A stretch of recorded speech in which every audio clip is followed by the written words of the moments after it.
Counter, CDL Electric, Watco Companies, Commerce Bank, Vogel Heating and Air, Community National Bank and Trust, Spigarelli Law Firm, Crossland Construction, University Bank, SEK Urgent Care, Jocksnitch Sporting Goods, Kennar Eye Care, the Kansas Teachers Community Credit Union, Lane Lord Basketball Camp, Lindbergh Pharmacy, Pet Care and Surgery Center, Pittsburg State University, and Ryan Insurance.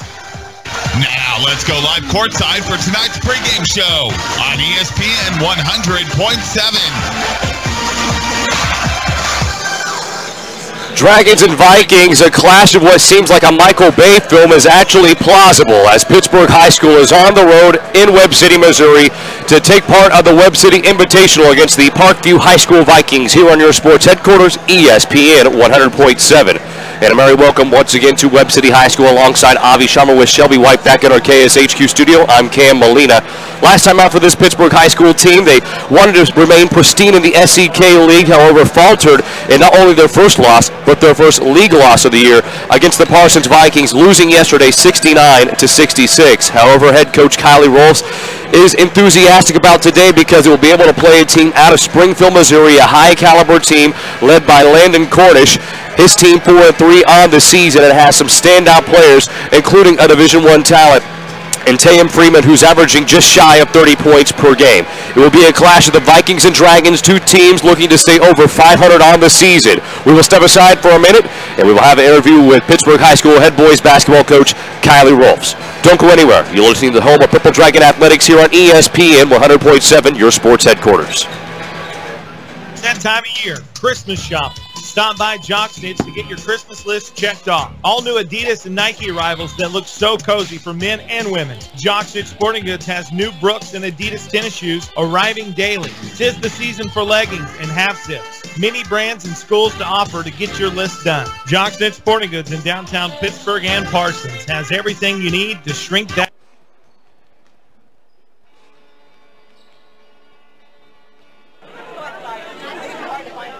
What's the buzz around Community National Bank and Trust? They're talking mobile banking, instant issue debit cards, rewards checking and credit cards, and let's not forget e-power checking, paying better than CD-like rates on a checking account, plus nationwide ATM fee refunds.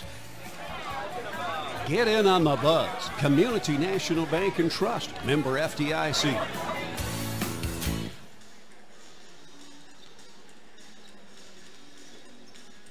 Live courtside.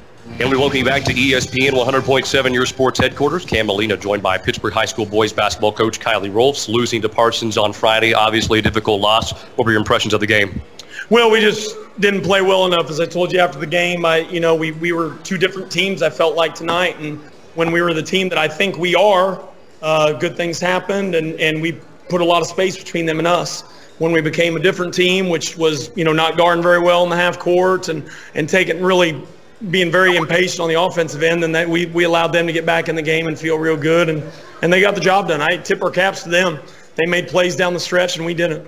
Coach, and the Vikings offense was really high tempo. Can you touch on how that posed problems for your team throughout the game? Well, we just didn't get back consistently enough and stop the ball. And granted, they're a load to stop. There's no doubt about that, but we just didn't consistently do those things. And when you don't against that team, it's, we knew there was going to be runs tonight. They made the last and longest run, and we never did anything about stopping that run. Coach, I keep talking about it, and I know you've given me several answers, but free throw shooting has been a struggle. 29 of 63 over the last two games. That's a 46% clip. Right. Not so much why is it difficult, but more so why are the players in their own head in that situation? Well, we had a lot of stuff go in and out tonight. I don't think we were shooting them bad in terms of the way they looked, and they didn't go in, and it's something we got to take a look at. There's no doubt. It's cost us some the last couple games, and we'll have to go from there. I still believe we got good free throw shooters that'll knock down shots, but we haven't done that last couple games. Coach, in the post-game interview, I talked about your bench, and I've talked about them a lot. You were a little short-handed tonight, only played about 8-9. Leverage came in, provided some good minutes, but Javon Grant did an excellent job coming on the floor as a freshman and giving you 7 points and a couple rebounds. Yeah, he showed good composure. I thought he did a lot of good things out there, and you know, he's proven that he has the ability to do those things, and our guys have gone in when called upon and done the right thing. Currently talking with Pittsburg High School boys basketball coach Kylie Roll. Coach, can you walk me through this less than 24-hour turnaround before you played Parkview from Arkansas? Can you walk me through exactly what the rehabilitation process is for you guys and getting them home and getting them ready for tomorrow? Well, it's simple. You know, there's not, with less than, and a lot less than 24, it is what you just said. It's about getting them home, hopefully getting some kind of sleep. None of them probably sleep very well tonight. And, you know, we'll get them up tomorrow morning and we'll go through some stuff to get ready. Then we got to get over there and get ready to play against a really good basketball team. Can you talk about your seniors a little bit? I know that during the middle of the game, I saw Chase Curtis and Marquis English look at each other, say, hey, that's my bad. This is on me. Can you talk about the seniors brunting the load or taking the load of the blame? Well, we'll see. I mean, I think, you know, I don't have an answer for your question there or a comment to make. I mean, we'll know more about that tomorrow when we get back on the floor and find out how we respond to this. Coach, three-point shooting, that was primarily the source of offense throughout the first half of play. Can you just touch on how that not fit your scheme? How what? How did not fit your scheme? Well, we can shoot the ball. I'll be honest, we can shoot the ball well, but we needed to, I thought we were settling for shots early as opposed to making them guard us. When we made them guard us, we could still get those same shots, but we're probably in rhythm, and we've just worn them down a little bit more, and we have the ability now to take the ball to the basket, put it inside. We got a little more space. We just settled for jump shots early in that first half. We talked about that at halftime, and I thought our guys adjusted. We came out in that third quarter, and obviously we didn't settle for shots, and we put it where it needed to go, and that's how we got up by 18 or whatever it was. Problem was I thought we relaxed when we got up by 18, and here they came. And boy, once they started feeling good, it was tough to stop them. What specifically needs to happen tomorrow to see the old Pittsburgh team come out that's won 2 games single-handedly? Well, guys got to step up. I mean, that's you look for mental toughness here, and you look for guys reaction. You know how they're going to react to a loss like this. I mean, we got to step up. Once again, that was the Pittsburgh High School boys basketball coach Kylie Roll. We'll be back to ESPN 100.7 momentarily. Now accepting new clients. At the Pet Care and Surgery Center, Dr. James Clark believes all of our pets deserve kind, humane. Headquartered in Richmond, Kansas, QSI Quality Structures Incorporated specializes in designing and building complete post-frame buildings. We provide structures built to withstand a 30-pound ground snow load and a 90-mile-per-hour wind shear built to the most stringent codes. Whether you need a garage, agricultural building, commercial facility, or custom-built design, we're your one-stop shop for post-frame buildings. QSI. Everything we do is right on cue. In the U.S., Hustler combines the innovative American spirit with a do-it-right work ethic to produce the best line of zero-turn mowers on the market. Call Mike Bittner at 620-232-1530 or stop by today at 1018 North Broadway in Pittsburgh to check out the Hustler line of zero-turn mowers. Hustler Mowers, made in America at Bittner Motors, Pittsburgh. Stream this online at ESPN1007.com. And welcome back to Webb City High School. Avi Sharma, Shelby White, Cam Molina with you. The Pittsburgh High Purple Dragons set to take on Landon Cornish's 4-3 Parkview Vikings here on your sports headquarters, ESPN 100.7. And Avi, last time out, this Pittsburgh High School team seemed to be primed for a big victory against another league opponent between the second and early going to the third quarter. The Dragons were able to outscore Parsons 30-12. However, the game took a turn for the worse for Kylie Rolf's group when Parsons went on a 27-12 run to close out the fourth quarter of play, winning that matchup 69-66. My question is to you, what Pittsburgh team will we see today? And, you know, that's the ultimate question, Cameron, is what team will we see? And I think Coach Rolfs has been preaching that all along.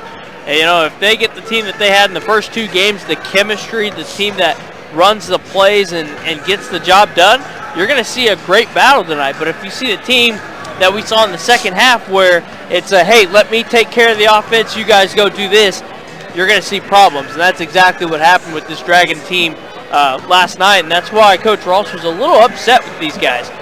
They didn't play the way they should have. And, you know, And that's why that question that you asked Coach Rolfs is, he had guys that were patting their chest saying, hey, that's on me. You got to overcome that now, and you got to move on, because from the statistics and what I'm looking at against this team that they're about to face, it's looking pretty good.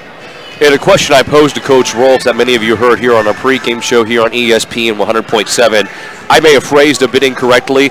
I wanted to ask why the three-point shots were taken at the rate they were, and was the shot selection questionable in the eyes of Coach Rolfs. He answered it a lot more eloquently than I asked the question, and just said, you know, we weren't really taking the shots that fit that period in time when we were forcing a lot of things up, and that is a reflection of the stat sheet too, as the Purple Dragons shot 6 of 17 from deep. Drew Rolfs shot 2 of 6 from downtown. Galvin Elkamil shot well, 2 of 4 from 3, but then Jarek Butcher took 3 wide open trifectas. It did not fall. So there were open looks for the Pittsburg High Purple Dragons.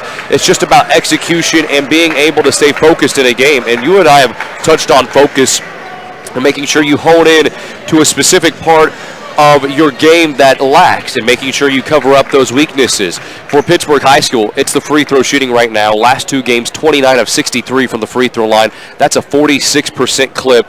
Inexcusable for a team that prides itself on winning games, especially in the SEK. And Cameron, if there's one guy I would pick out of that free throw blows, it's Chase Curtis, a senior captain who is a phenomenal athlete. He has it all. We've seen it on the football field. We're seeing it on the basketball field. It's just he's getting in his own head. Ever since he started out struggling, he can't get out of his system that he continues to struggle. And we saw that time and again at the charity stripe when the game was on the line. You know, they could, just one simple point at that charity stripe could potentially change the whole outcome of that ball game. It could have affected, you know, slowed down the momentum. And then as for the three-point shooting, you know, Parsons, when they got hot, they put that 3 right in the defender's face. For Pittsburgh to come back on the other side, they're like, hey, if they can, why can't we? And so that was a bit of a frustration thing I think Pittsburgh went through last night. Is they said, look, we don't want to get beat like that, so we're going to beat them back at their own game, but they couldn't get it done. Well, let's meet the starting rotations for tonight, beginning with the Pittsburg High Purple Dragons with their home white uniforms with purple trim on the shoulder and neck, as well as a purple segmented line going from the underarm all the way down to the bottom of the shorts. It is Chase Curtis, the senior forward, leading off for the Purple Dragons with Drew Rolfs, Galvin Elkamil, Marquis English, and Jarek Butcher, the point guard. As for this Parkview Vikings basketball team in their forest green uniforms with white numerals and lettering trimmed with white arrows on each side of their uniform and shorts, it will be Tyam Freeman with Dante Taylor, Daru Elliott, Latrey Morrison, and Gage Clark. Well, Cameron, for the first time, since I've been calling the Purple Dragons, I have not seen a team that is almost the exact same size as this Purple Dragon team. That is absolutely crazy. Normally when you're on the floor, you see no one that is as big and tall as Marquis English, and you look over there and they have just that. It is absolutely unbelievable. Morrison is almost taller than Marquis, I believe. He is. Morrison checks in at 6'9", and it's rare to see Marquis English and Chase Curtis overwhelmed in the size department, but it will be Morrison tipping off against English. Both are standing at the Cardinal logo at midcourt. And Morrison wins the tip easily. Ball is loose on the hardwood. Jarek Butcher trying to catch it. He does in the corner of the backcourt. Purple Dragons offense going from right to left on your dial. Jarek Butcher has the defender and Elliott on his heels. Butcher receives it back from Drew Rolfs following the change of hands. Butcher in traffic, double team, good block from behind by Morrison. In transition, an in and out move by Freeman. Freeman kicks it out. Right wing 3 does not fall. Morrison with the offensive rebound. Hesitation by Freeman. He decides to uncork the trifecta, and a rebound by Galvin Elkamil, but he loses it. Up tempo is what we are going to see from this Vikings team. Inbound from the right side of the red stanchion here at Webb City High School inside the gymnasium. Curtis will rip the ball away from Morrison, and a good rip by a strong senior. Galvin Elkamil inside the horseshoe towards the far side of the court. He reverses it back to the point. About 3 steps away from the top of the key is Butcher. Butcher awaits Taylor to separate from Elkamil, and as Butcher looked for Elkamil, Taylor was able to get a mitt on the basketball and swatted it away. And now there is an official timeout and a change in decision, so it will be Clark inbounding from the far side of the court on the red baseline with the script that is in sans serif font that is white that reads Cardinals. Elliott dribbles with his right hand. Looks towards the right wing. Flashing up is Taylor. Taylor looks low on the post. A good ball screen set by Freeman. Right elbow 2 goes up and down. First points of the game comes from Taylor. Butcher in the backcourt. He's D'd up by Elliott. Butcher has Elliott on his left hip. The 4-screen-cladded Elliott harassing Butcher on the right wing. Ball skipped over left corner 3 to Rolfs. The shot is blocked by Freeman, who has several Division I offers. Curtis underneath the basket, left block, and he draws the foul against Morrison. And I would believe, in Coach Rolf's mind, that is a key in this contest. Get the taller players for this Parkview team out of the game as early as possible. But now it comes the ultimate question is, can Chase Curtis contribute at the charity stripe? Chase Curtis will have his opportunity here. His first free throw off the heel of the iron, and it shakes to the left side of the rim and bounces into the hand of Freeman. Curtis takes 2 dribbles, sets a leather in his mitts. Second free throw's good. He needed that one. 2-1 is the score. Minute and a half into the first quarter of play. Pittsburg trails by 1. Gavin Elkamil will greet Clark at midcourt. Butcher fights through Clark's pseudo screen to meet up with Taylor. Taylor dribbles with his dominant right hand, crosses over from right to left. Bounce pass to Morrison outside of the key. Freeman at the apex of the key will find Clark before he swiftly moves it to the right wing where Elliott's at. Taylor looks low on the post for Freeman. Freeman looks baseline, right hand hook shot short. Curtis battling with Freeman for the offensive rebound, and Curtis comes up with the defensive board. Curtis will handle the basketball, moves the ball to his right hand, and he's fouled from behind by Morrison. So the 6'9" center will most likely sit 2 minutes into the contest, and Parkview leading 2-1. That's exactly what's going to happen, Cameron. That's, like you said, that's a great strategy. Now Pittsburgh just needs to take advantage of it. Curtis, you have to credit him. A 6'6" forward in transition with some in and out moves to size up Morrison, and then went right into his body, and Morrison attempted the block but brought both of his hands over and angled them down, attempting to come up with the block instead of a surefire defensive play. 2-2 is the score following Curtis's first free throw made from the line during his 2 attempts. He has a second opportunity. Receives the basketball, takes 2 dribbles, and the free throw goes. Curtis 3 of 4 to start in the ball game, and the Purple Dragons take a 3-2 lead. Under 6 to go in the first. Taylor, bounce pass to the far side wing. Freeman crosses over left, crosses over right, spins inside the lane, and he finds the cutting DeMarcus Mason, who subbed in for Morrison, but Morrison works it out to Taylor. Freeman has it, right elbow, right hand floater does not go, but there's a foul on Marquis English. English tried stopping the momentum and could not do so, but that was a great job by Marquis stepping up with his man. His teammate actually went and tried to go for the steal. Freeman, a silky 6'5" 2 guard, and he's playing more of a combo role today as he's wearing a left elbow sleeve. English will come out to greet Freeman. Curtis switches on to Freeman. At the point is Taylor. Taylor will fork the ball over far side wing, as DeMarcus will find Clark, who shoots the trifecta. He misses. Taylor offensive board, and he puts it through.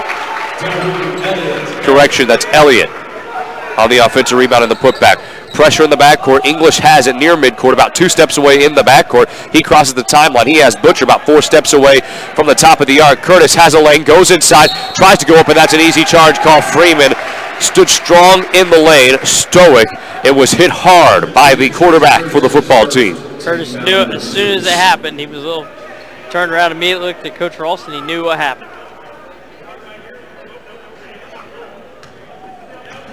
Taylor pounds the ball to the hardwood as he crosses into enemy territory. Freeman sizing up English before switching to his left hand, spinning off of Drew Rolfs, trying to find the mismatch. Elliott will attack near side baseline.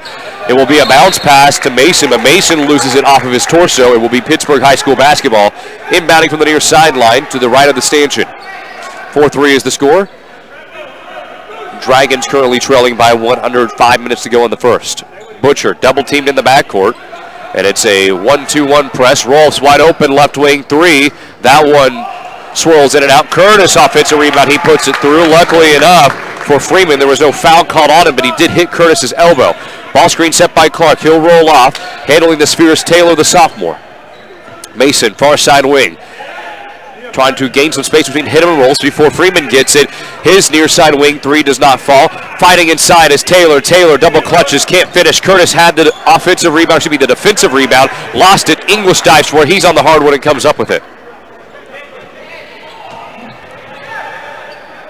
Elkamil has Elliott, left tip, reverse lay-in good. And Elkamil, such a crafty, savvy guard, and he's able to gain some space with a little bit of a shoulder thrust and then goes baseline for the finish.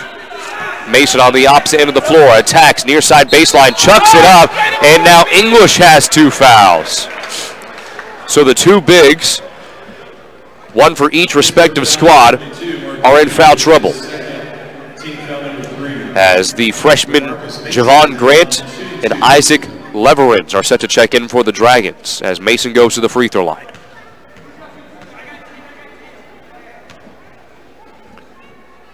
First free throw from Mason off the back iron. So Leverins and Grant will sub in for English and Butcher, and much like Morrison for Parkview, I doubt we will see English for the rest of this quarter. And one thing I was curious about, Cameron, was Jarek Butcher was the point guard most of this quarter. And normally it's Gavin Elkamil, but instead it was Butcher who was taking the realm there. But now it looks like Grant will probably take that over. Mason goes 0-2 from the strike. Elkamil is able to grapple the rebound. And in transition, Elkamil has Taylor on his hip, and that's a foul on Taylor. 3 team fouls by the Vikings.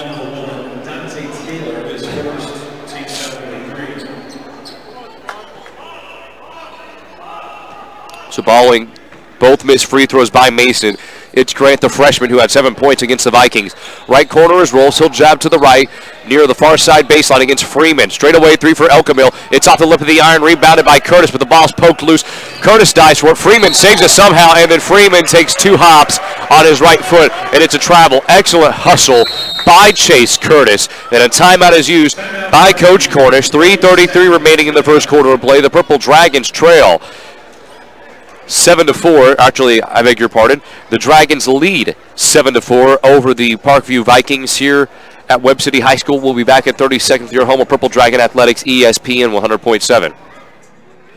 When the lights come up on Friday and Saturday nights at high schools and colleges across the region, it's often on a field built by Crossland Construction. Many Crossland employees played on those fields and were educated in the schools that are thriving parts of our communities today. Crossland is a proud supporter of area athletics and urges you to be a part of your local school community. Many of the athletes playing today may help Crossland build across our region in the future. Check out career opportunities at crossland.com. Crossland Construction, build you.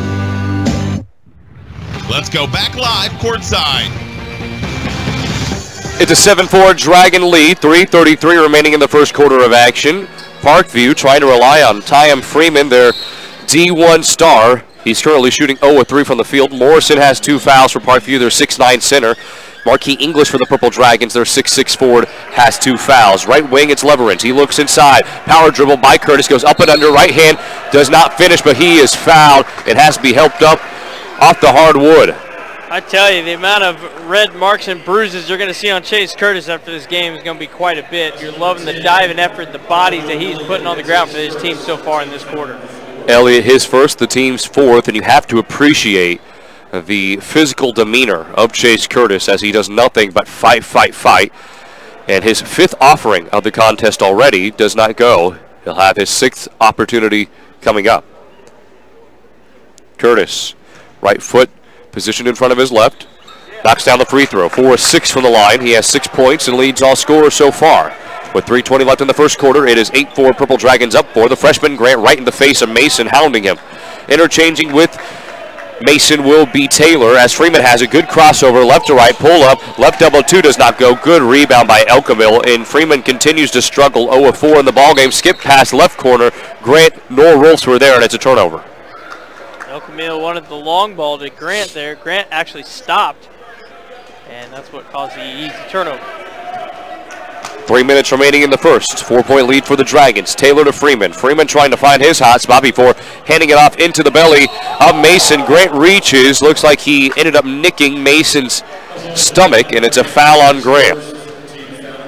That's the 4th team foul committed by the Dragons. Elliott inbounds into the backcourt. Standing on the right elbow towards the far end of the court is Taylor.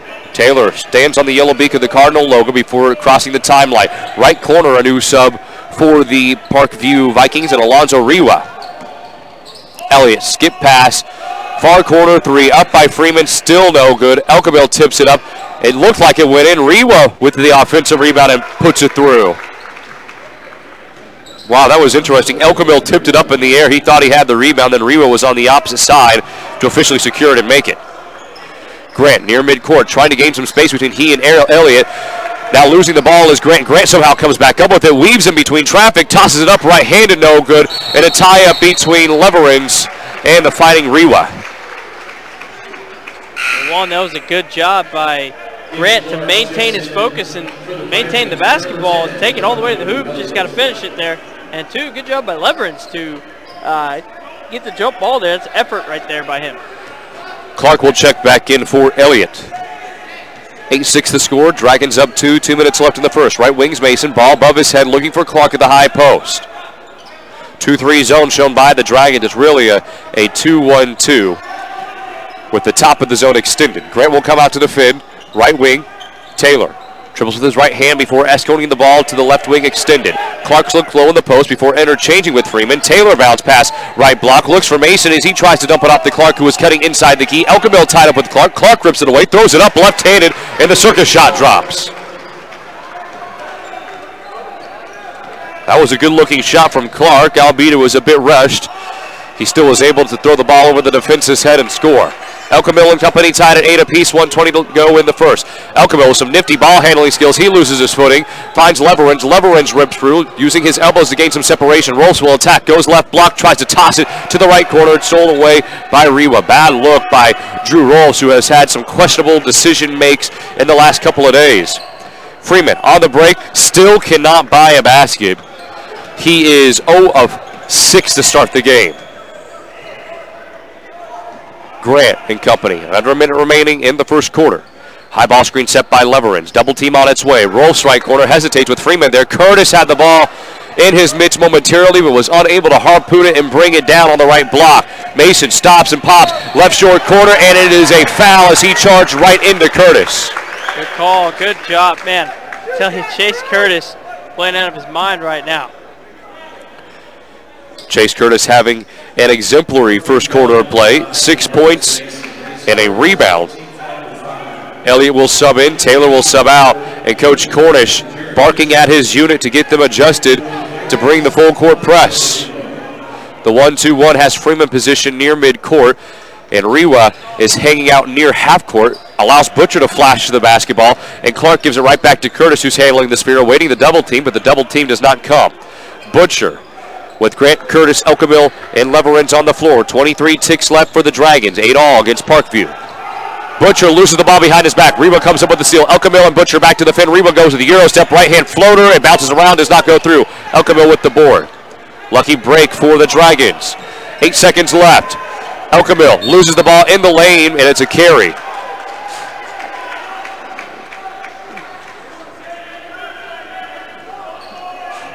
It will be a far side out for Rewa, as Freeman has 5 seconds to operate against Grant. Freeman inside the key, finds Clark, steps into a three, drills it as the buzzer sounds. Parkview will have the advantage heading into the second quarter of play, as Clark, with 5 points, knocks down the trifecta from the near side wing. 11-8 is the score. Vikings up 3. We are back in 30 seconds with the beginning of the second quarter here on your sports headquarters, ESPN 100.7. I had no idea you did that. That's what I said when I learned CDL does more than just electrical work. Like plumbing, heat and air, security cameras and alarms, generators, solar panels, even signs for my business. CDL really is one company that has a solution for about everything in my home and business. Learn more at cdlsolution.com. Let's go back live courtside. Gage Clark nails the three-pointer as the buzzer sounds in the first quarter, giving Parkview an 11-8 lead in which they trailed most of the first frame by as much as 4 points. Chase Curtis, 6 point and a rebound. in that first frame of action. And Avi, we saw the Purple Dragons looking for some very highly efficient shots and highly effective shots in the post, and they did not settle for too many three-pointers. And it really was a positive first quarter of play for the Dragons following a loss to Parsons yesterday. Yeah, I would say it was a very strong showing of a first quarter for this Purple Dragons team. Only down by 3. Got to clean up a couple of things. It seems that, El Camilo couldn't handle the ball at some times, and Grant's doing a good job stepping in as a freshman, being the point guard for the team. Well, English will check back in for the Purple Dragons. He has 2 fouls. On the court for the first time today for Parkview is Anthony Green. Right wing, El Camilo, he has Mason on his hip, tosses the ball to English. English somehow comes up with it following a hot potato drill. Freeman challenges English. English cannot finish. Mason looks low in the post, and Freeman is finally able to score. He started off the ball game 0 for 6 and is now 1 for 7. In the backcourt is El Camilo, double team coming. Curtis awaits the basketball in the backcourt. He steps on the left double, crosses in front of Green, and now crosses over from right to left. He's now in enemy territory. The force screen wearing Parkview Vikings leave English wide open as he cuts from the right short corner all the way to the right block and finishes, and now it is an inbound violation by the Vikings.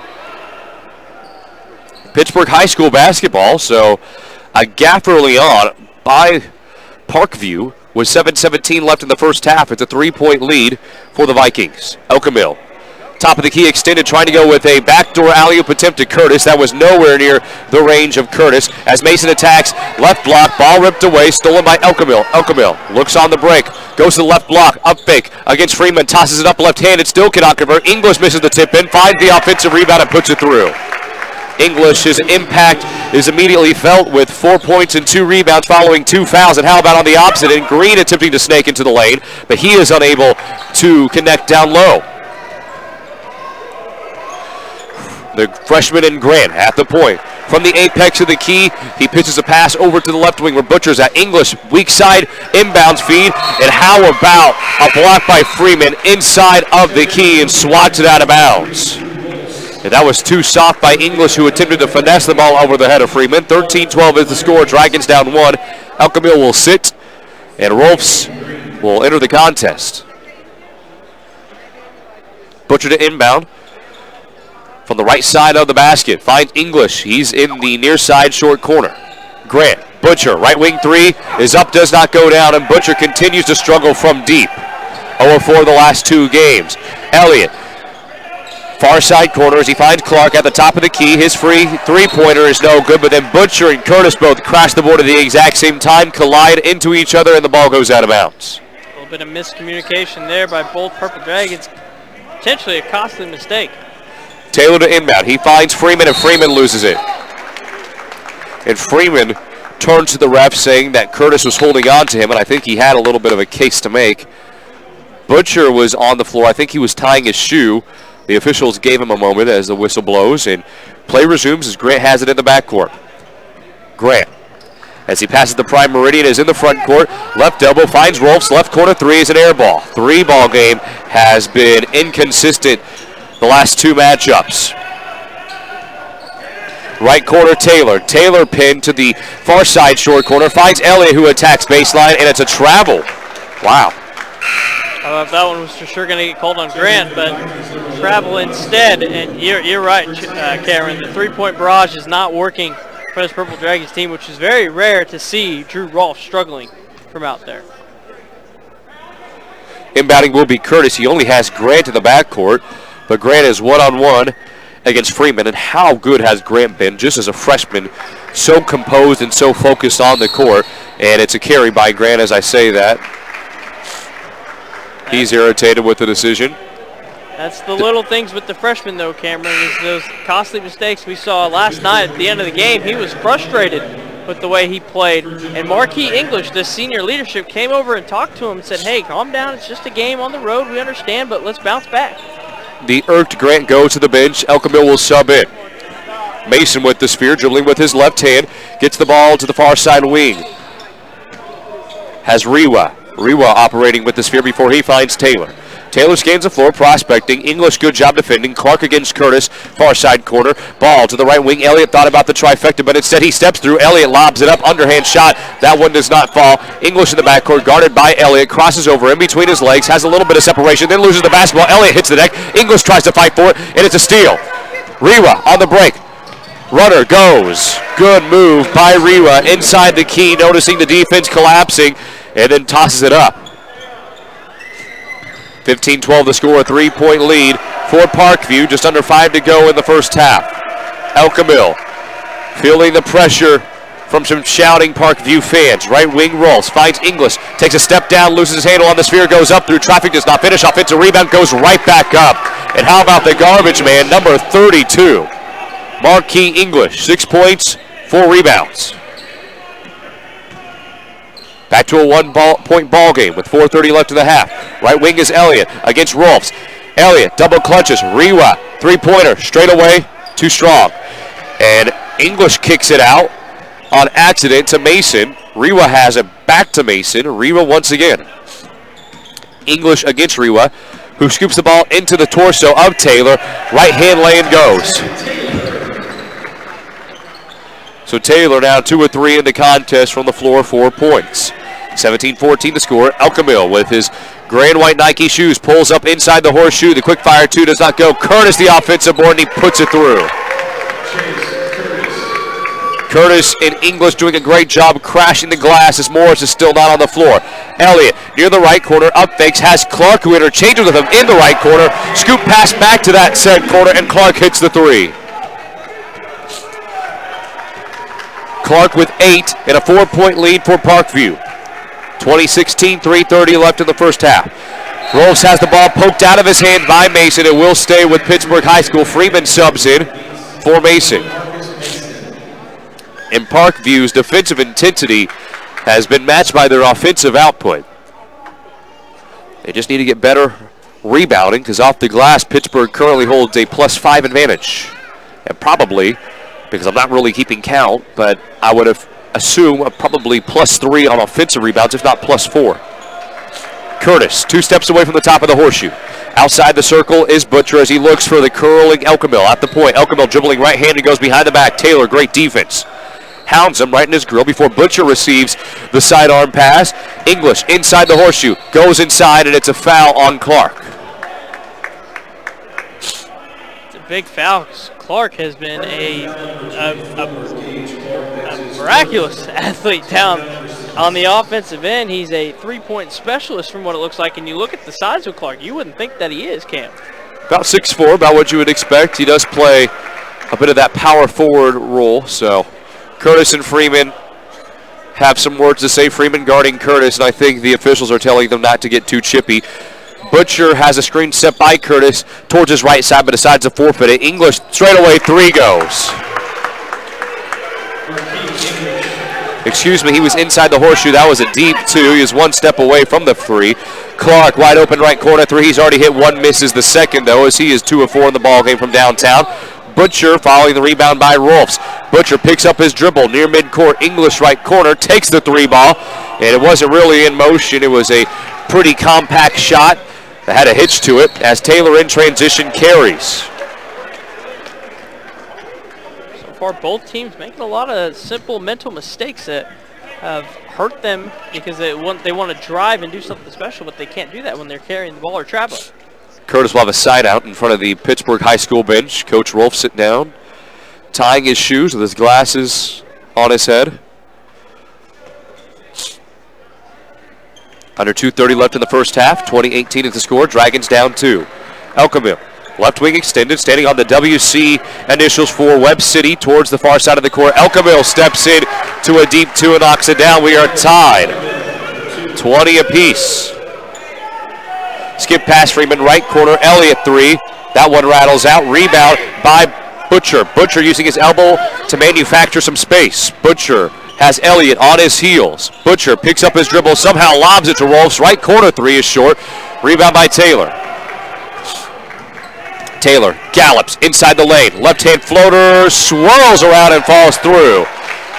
I'm not sure if that was Freeman point or Taylor's point. It will be awarded to Taylor because Freeman came up from behind and poked it up in the air. I thought it was basket interference for a second because the ball was still on the rim. 22-20 the score. And a 2-point lead for Parkview with a minute 30 left in the first half. Three-pointer straight away for Butcher. Does not go. Elliott in transition picks up his dribble. Inside the key, right-hand shot goes.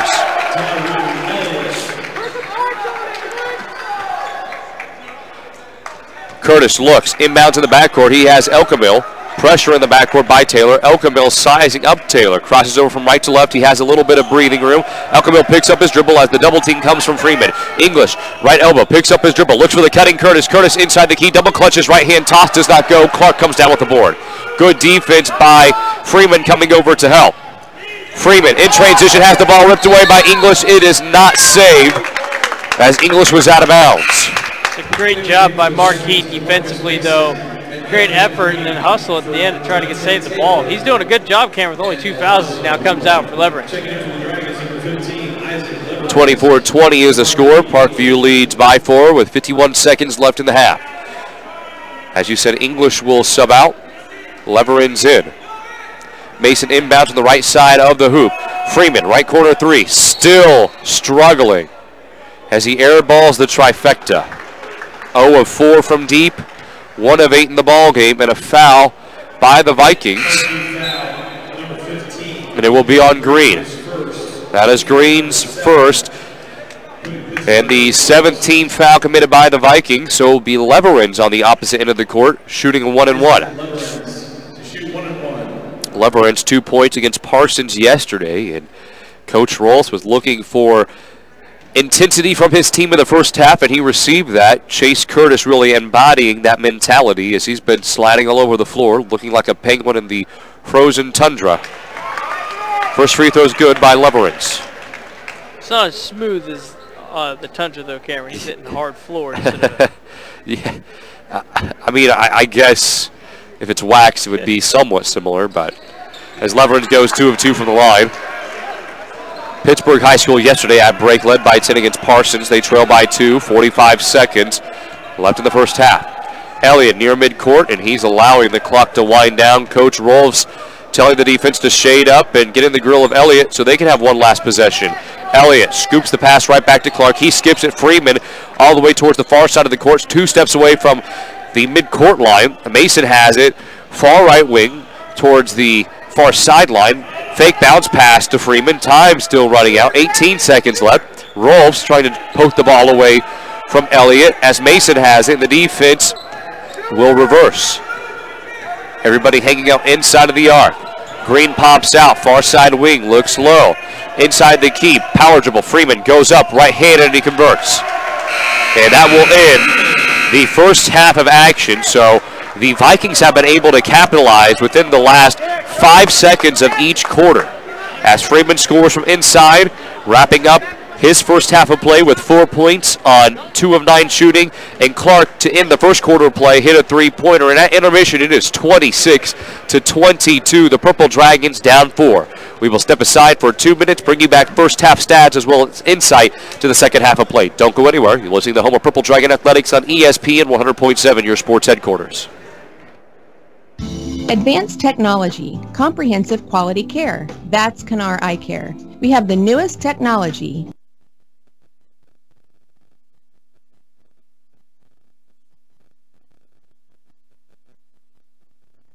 What do you want from your bank? Access to my account information on my phone. Security, convenience, and friendly staff. When I call, I want to speak with a real person. I want it all. Low fees, low loan rates, and high deposit rates. What if there was a place like this in your community? There is. Kansas Teachers Community Credit Union with locations in Pittsburg, Fort Scott, Independence, and Coffeyville. Serving area residents since 1949. Headquartered in Richmond, Kansas, QSI Quality Structures Incorporated specializes in designing and building complete post-frame buildings. We provide structures built to withstand a 30-pound ground snow load and a 90-mile-per-hour wind shear built to the most stringent codes. Whether you need a garage, agricultural building, commercial facility, or custom-built design, we're your one-stop shop for post-frame buildings. QSI. Everything we do is right on cue.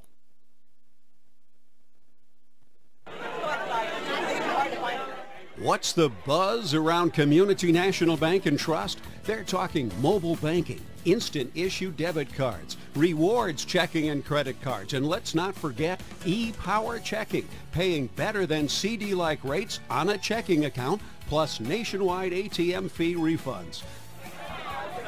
Get in on the buzz. Community National Bank and Trust, member FDIC.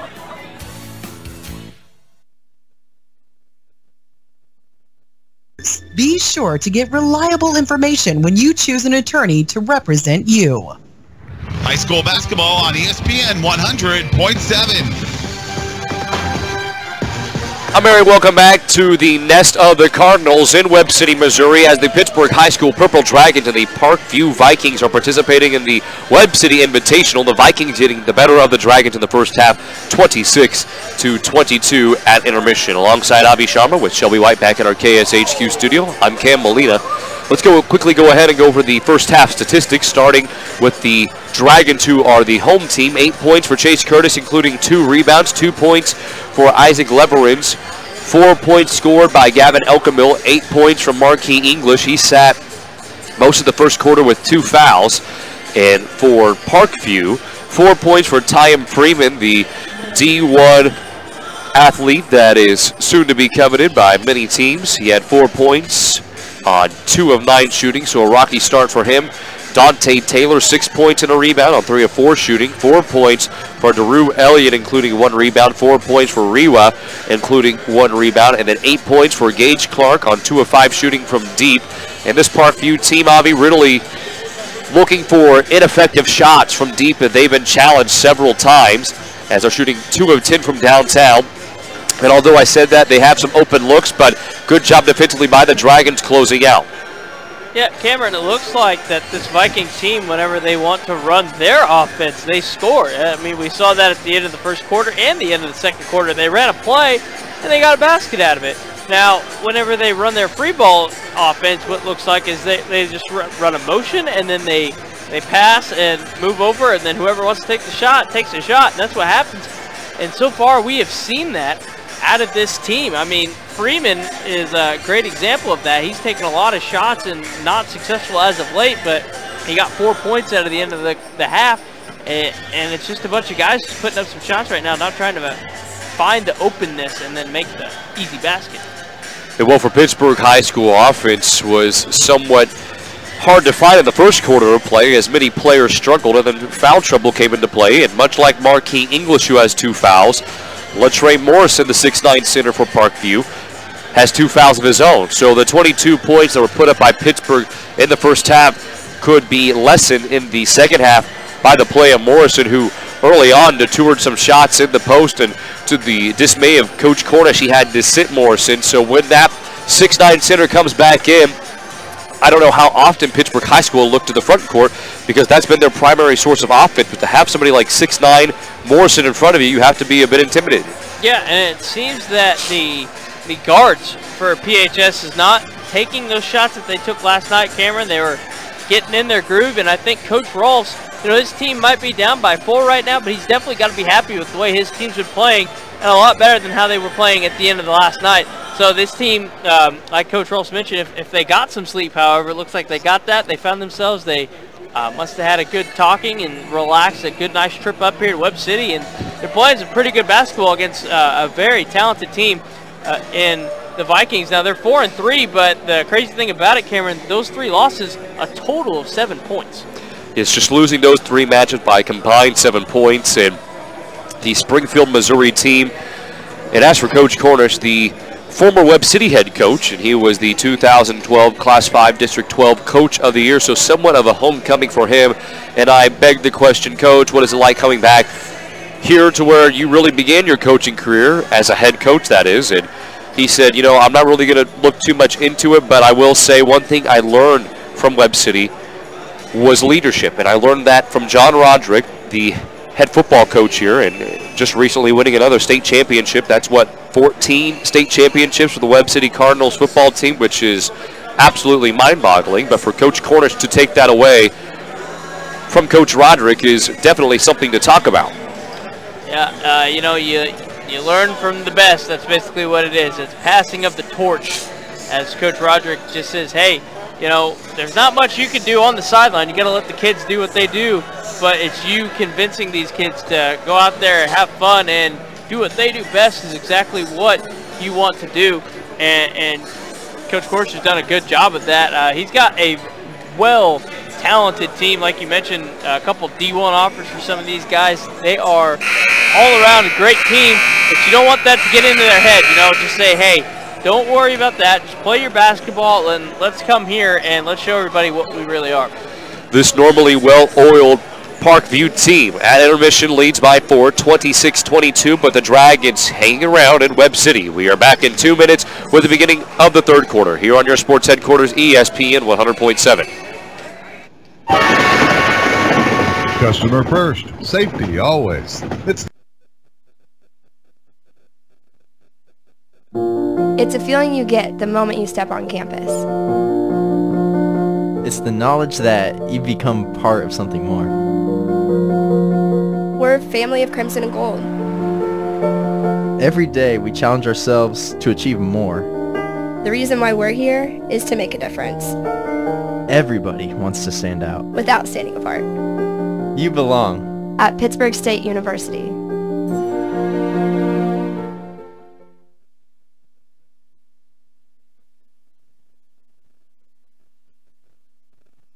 What do you want from your bank? Access to my account information on my phone. Security, convenience, and friendly staff. When I call, I want to speak with a real person. I want it all. Low fees, low loan rates, and high deposit rates. What if there was a place like this in your community? There is. Kansas Teachers Community Credit Union with locations in Pittsburg, Fort Scott, Independence, and Coffeyville, serving area residents since 1949.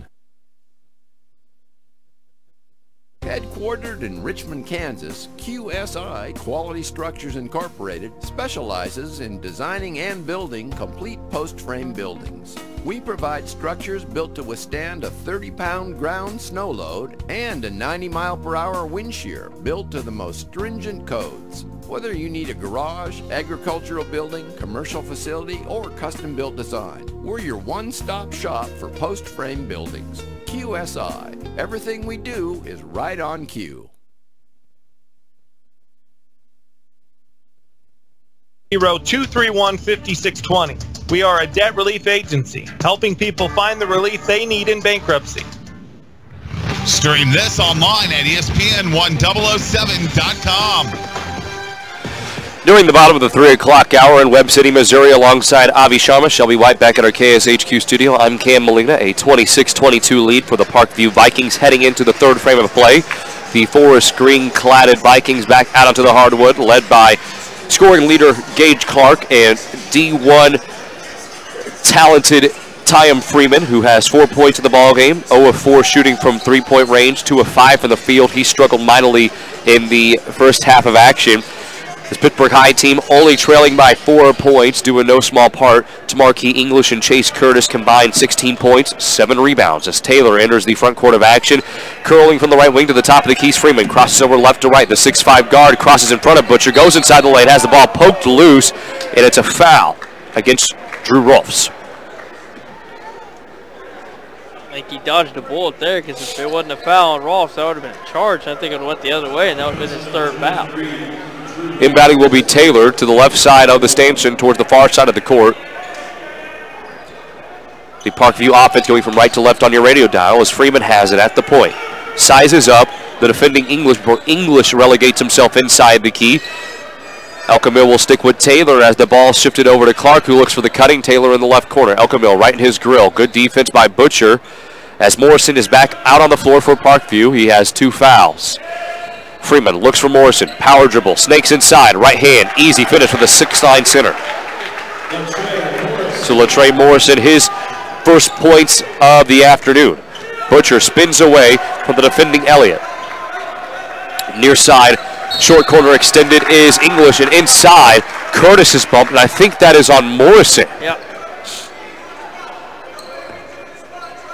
If it is, That is 3 on him. Wow, he has 3 now.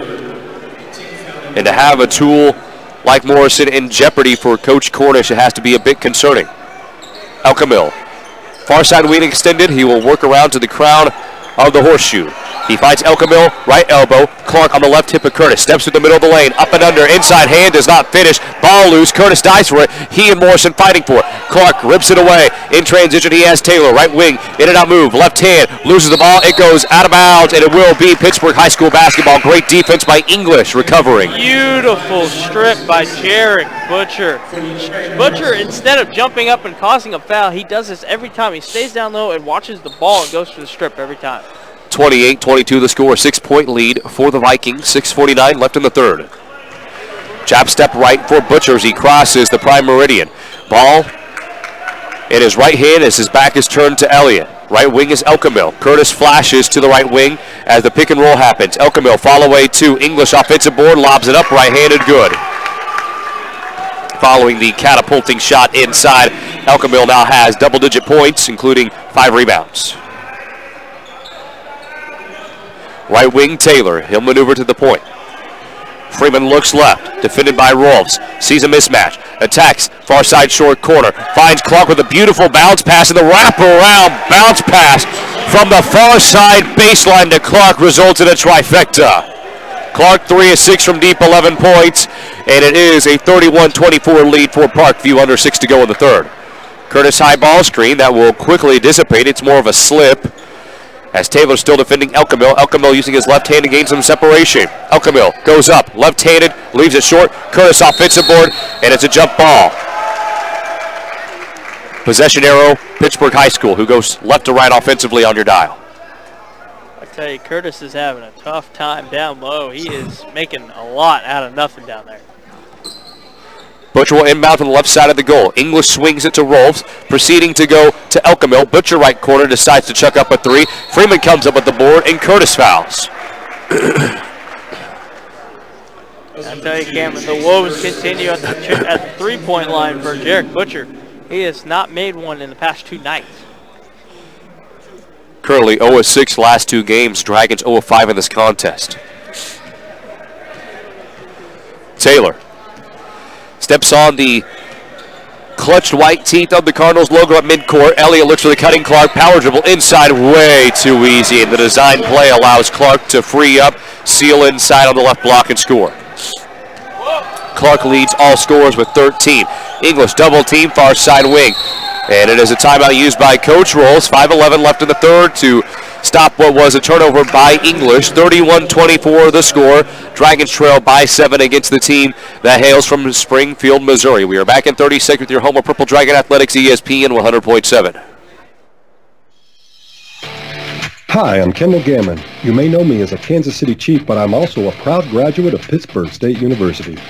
Pittsburg State offers more than 200 degree programs, small class sizes, and tuition so affordable it earned Pittsburg State a top 10 ranking on Washington Monthly's Collegiate Best Bang for Your Buck list.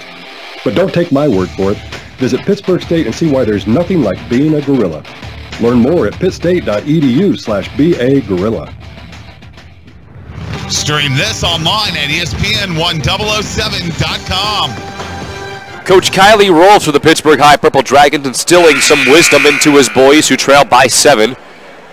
Excuse me, the score has been changed by 9, I guess, 33-24. That is the appropriate score. Following a layup by Clark in the post. So it's a 9-point lead for the Vikings, 5:11 left in the third quarter. And Pittsburg High School will come out in a box set, ready to inbound, and it will be a side out towards the far side of the Webb City court by Jarek Butcher. Downscreen set by Rolfs. He looks for Elkamil. Butcher continues to stand. He has Rolfs right wing before Butcher gets it right back. Butcher inside the key, looks for the cutting English power dribble inside, brings the ball above his head with a big hop step and scores. English with 12. Taylor asking for a ball screen from Freeman. Freeman does not oblige as it's a pass fake to Clark. Taylor looks for Mason, who subs in for the Vikings. Clark thought about setting a high ball screen, but will set a low ball screen for Taylor as he's freed up from the left block. Elliott outside the far side wing. Clark at the apex of the key. Three-pointer on its way and banks it in. He is 4 of 7 from downtown. It is absolutely shredding this Purple Dragon defense. 36-26 the score, the first double-digit lead for the Vikings. Butcher, ball well above his head, brings it behind his head and finds Rolfs. After the dish to Rolfs, Elkamil, right wing three. He is unable to respond. Rebound by Clark. But this was the issue last night, trying to respond with threes of their own. Freeman, big hop step, left hand, good finish. And this is starting to get out of hand for the Purple Dragons, who trail by 12. Butcher, past the timeline with Elliott on his left hip. Dribbling with his right hand, picks up his dribble. He has English, far side block. Looks, attacks inside, hop step. Elkamil, far side wing. Top of the key. Rolfs hits the three. Needed that one, Cameron. First three hit today by the Purple Dragons. Clark hesitates, jab steps right, then rolls right. English defending. English turns the shot back by Clark from underneath the basket. Taylor has Mason. Left corner, Freeman up fake, attacks inside, finds a beautiful open Taylor, who was positioned on the far side block, but Freeman with a gorgeous dish. 40-29 the score. Ball stripped away. Freeman with the cock-back dunk. What a steal and what a superb finish. Freeman now with 8 points. Ball is inbounded in the backcourt. And a timeout used by Coach Rolfs. 42-29 is the score. And it has been 9 straight points scored by this Parkview team. And the Purple Dragons on the opposite end of a 9-2 run. We are back in 30 seconds with your home of Purple Dragon Athletics, ESPN 100.7. If you want to improve your basketball skill set, you need to attend one of the Lane Lord basketball camps. Each camper receives individual attention and specific coaching adapted to age and skill level. There's something for everyone. A grade school camp for girls entering 3rd through 8th grade, a high school team camp available on 2 different weekends with both varsity and JV levels of competition, plus satellite camps throughout the summer. All campers receive instruction from head coach Lane Lord, head assistant Amanda David, along with former and current players. For more information, visit them online at LaneLordBballCamps.com. Coach Lord and Coach David have seen tremendous success over the past several years, and they begin their recruiting at these camps, with over 20 former campers being signed. Visit LaneLordBballCamps.com. High school basketball on ESPN 100.7. Rolfs, left wing three. He leaves it short. He is now 1 of 4 tonight from deep, as the Parkview Vikings have been on a 9-2 run since about the 4.5-minute mark in this third quarter, up 42-29. Bounce pass, beautiful look by Rewa as he finds Morrison leaking from the left block and scoring. Morrison now with 4 points in the contest. Elkamil stops on a dime, lobs it up to Grant, who tiptoes down the sideline, and it's a turnover, and the Purple Dragons in this third quarter have lost all sense of composure. Getting in their own heads, Cameron. 44-29 the score, 15-point lead for Parkview. Left wing Elliott loses the ball out of bounds, and Elliott just rushed it. Freeman, after scoring 4 points in the first half, now has 8, and he's made some really nice moves, including a one-hand cockback dunk following a steal by Elliott. Leverins on the floor for the Purple Dragons, as well as Grant. The two have subbed in for both Butcher and Curtis, and good in-and-out move by Grant forces Elliott to foul. And that is Elliott's second. And that is the second team foul by the Vikings. Freeman will stand vertical against Rolfs before laying off, as Elkamil will receive the basketball in the backcourt. Bounce pass at an acute angle to Grant. Grant in the backcourt still. Shovels it over. Far side wing. Elkamil going to work. Step back 2. Goes.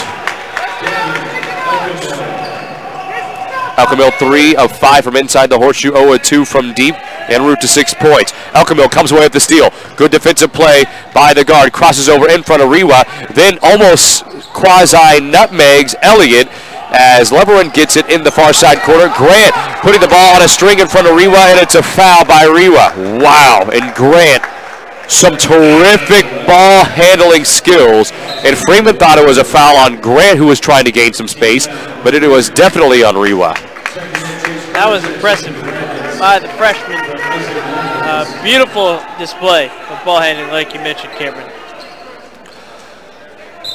Inbounding will be Rolfs. And near side out in front of the Purple Dragon bench. Grant has it in the backcourt. He'll step on the yellow beak of the Webb City logo at midcourt. Crosses over in front of Taylor. Right elbow, pull up two, leans into it good. And my goodness, Javon Grant is not a freshman. Taylor, 4 steps away from the top of the horseshoe.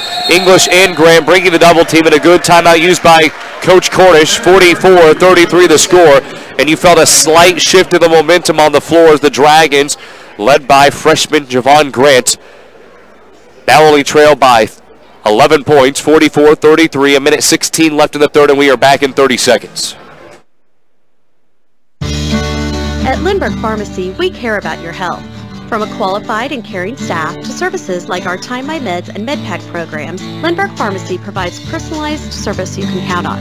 Refill prescriptions online at lindberghpharmacy.com or on your smartphone with our free Lindbergh Pharmacy mobile app. You can also sign up for our text alert program, and we'll text or email you when your prescription is ready. Can't make it to us? We'll deliver your medications right to your door. Lindbergh Pharmacy, now 2 locations to serve you. Let's go back live courtside. The former Moberly Area Community College assistant coach in Landon Cornish uses a timeout to try to recompose his Vikings, who were up 11, but the momentum swayed in the way of the Dragons for a fraction of a second, and now a zone is shown by the Dragons instead of going man-to-man. English out to defend against Rewa, and the Dragons break away from the zone. Rewa inside, right-hand scoop shot does not go. English with the board and a foul on the floor. See if they call this one on. This will be interesting. Parkview number 11, Alonzo Rewa. So Rewa now has 2, and the 4th team foul committed by Parkview with 1 minute left in the third. It is an 11-point lead for the Vikings. Grant cuts right in front of Rolf, but Rolf throws it away. Taylor was right there to break it up. Left corner, open is Mason. He goes left short corner, and then Mason throws it away. Wow, that could have been a transition opportunity to gain back some of that leeway in this ball game. 53 ticks left in the third. 11-point lead for the Vikings. Purple Dragons trying to avoid going 500 on the season at 2-2. Ball is skipped inbounds to English. He clears out the backcourt. The 6'6" forward who can also handle the rock instead finds Elkamil as he swings to the right wing. Behind the back move by Elkamil, guarded by Mason. English will flare over to the right wing, and it's a blocking foul by Mason, and Mason is not pleased with the call by the near side official. So that is 2 on Mason. The foul starting to pile up for Parkview. That was the 5th team foul committed by the Vikings, and the Dragons inching closer and closer to the bonus. In the right corner, Rolfs. He finds English. 5-foot jump shot. No. Rebound by Freeman. Freeman galloping in transition. Goes to his right hand. Beautiful slinging pass to Taylor, but an emphatic block by Marquis English. And English sat, waited for Taylor, and absolutely pounded the ball out of bounds. Taylor will inbound from the right side of the stanchion towards the far side of the court. He scans, prospecting, looking for Morrison. Instead, he has Freeman at the point. Freeman looks right wing, loses the ball. It's on the floor, gathered and recovered by Mason, who is now being guarded by Rolfs. 23 seconds left in the third, an 11-point lead for the Vikings. Pittsburg, if they're able to force a turnover here, can bring it within a 10-point ball game. Rewa in front of Grant, loses the ball momentarily, picks it up. Finds Mason. Mason pass fake to the cutting Taylor. He's at the right wing. Rewa spins away from Grant. Ball poked loose. It's on the floor, recovered by Curtis. 3 seconds left. Elkamil doesn't realize it. 1 second left, steps through, hoists up a shot from midcourt, and it's well short. So the Purple Dragons were pummeled in the early goings in the third quarter of action, but did a great job defending. And how about Marquis English with a terrific block in the last minute of action? And with that, the Dragons, down double digits, still have a little bit of light that's shining through a cracked door here at Webb City High School. We'll be back in 30 seconds with your home of Purple Dragon Athletics, ESPN 100.7, your sports headquarters. Does your current checking account pay you up to $15 per month? With Common Sense Checking at University Bank, you can earn up to $15 per statement cycle, 10 cents for each swipe after the first 15 swipes. Qualifying is so easy. Simply have one direct deposit or auto payment plus 15 debit card purchases each statement cycle and a $100 opening deposit. Stop by the bank for more information about our Common Sense Checking. Then swipe and save. It's convenience that pays at University Bank. Branch GMB. Member FDIC. Let's go back live courtside. This Viking team that was heralded as a one-man band has been all but that, as Freeman, a D1 look at, who averages 29 points per game, has 10 in the contest, but he's relied heavily on a supporting cast who have shown out this afternoon. Clark with 16, 4 for Morrison, 4 for Rewa, 4 for Elliott, and 6 for Taylor, as the Vikings lead the Pittsburg High Purple Dragons 44-33, headed into the final quarter of play. And we welcome you back to ESPN 100.7, whether you are listening on the dial or on our web stream, alongside Avi Sharma with Shelby White back at our KSHQ studio. I'm Cam Molina.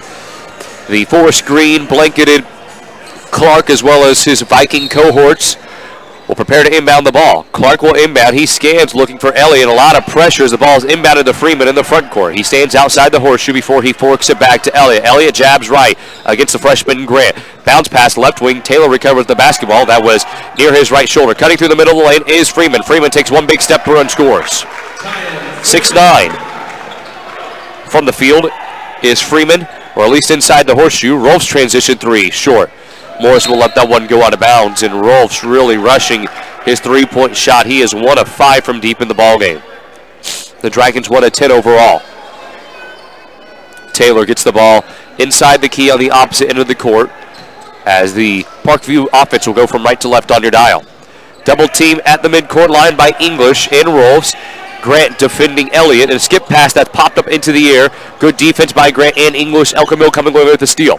He pitches it backwards to Rolf before the ball is escorted right wing, and sequestering himself into the right corner is Grant. Top of the key, it is El Camille. He thought about ripping through in front of Elliott. Instead, jabs with his right foot. Up fake, has a little bit of separation, goes behind the back, has English at the point.